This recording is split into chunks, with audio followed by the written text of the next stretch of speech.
1776. That year had nothing to do with me.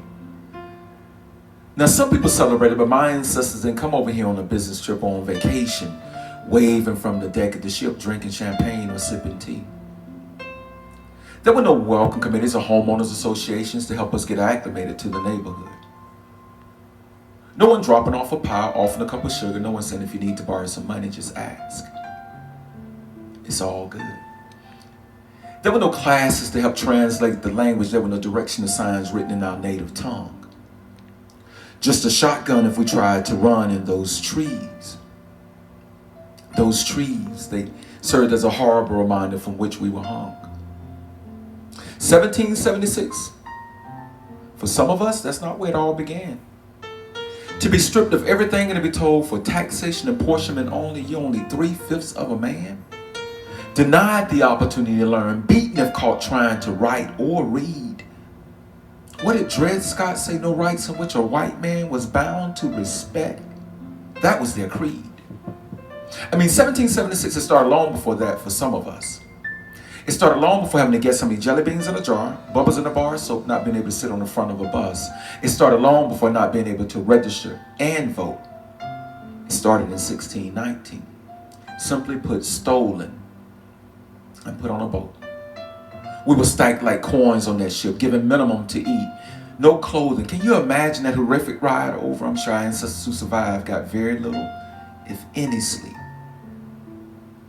You see, we were taken from our native land. Our families were destroyed. Babies separated from their parents in 1619. Wait, was it 2019? 400 years later, don't you ignore. Don't ignore babies being put in cages. Families being destroyed while today's master don't want to pay for health care or a livable wage. Okay, I digress. 1619, our ancestors were strong and they were brave. Some so brave they jumped from the ship knowing they couldn't swim, but they knew death was better than being a slave. And in spite of all, our ancestors continue to thrive.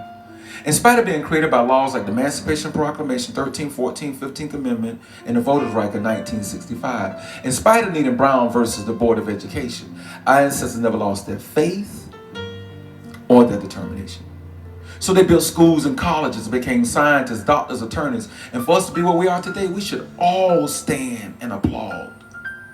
But the real reason our ancestors survived, because they knew their God was God. If it wasn't for 1619, America wouldn't be a fraction of what it is today. We tore the land, handled the cattle, only to be treated like prey. Our great-great-great-great-grandmothers nursed their babies, only to be raped in the middle of the night.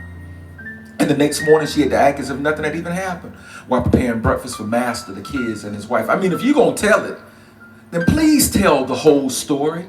Not just bombs bursting in there when we put our hands over our heart and we salute, oh glory. Talk about how we fought on front lines in wars, dying for this country, trying to defend. And if we only knew when we returned to this country, even as veterans after war, our blackness was still considered a sin. If you're going to tell it, talk about the good, the bad, the ugly of American history. How you stole a whole country and a people, and 400 years later, we're still fighting to be free. So what? You help elect President Obama. For what you owe our people, that's not even a drop of cold water in a hot bucket. What about Emmett Till, Black Wall Street, the bombing of the 4 little girls? And you think we should just throw our hands up and say, bump it? I knew you said it's been 400 years. Why don't we let it go? Why don't we move on? Why don't we just forget? But you want us to remember everything else? 9/11, dead president. Yeah, I said it. Before I take it back, I'll add more to it. You create laws and legislation, but you're consistently inconsistent because you turn around and you break your own rules. Well, we're putting you on notice. We come to get what is rightfully ours with interest. And the way you treated us in 1619 is more than 40 acres and a mule. 1619.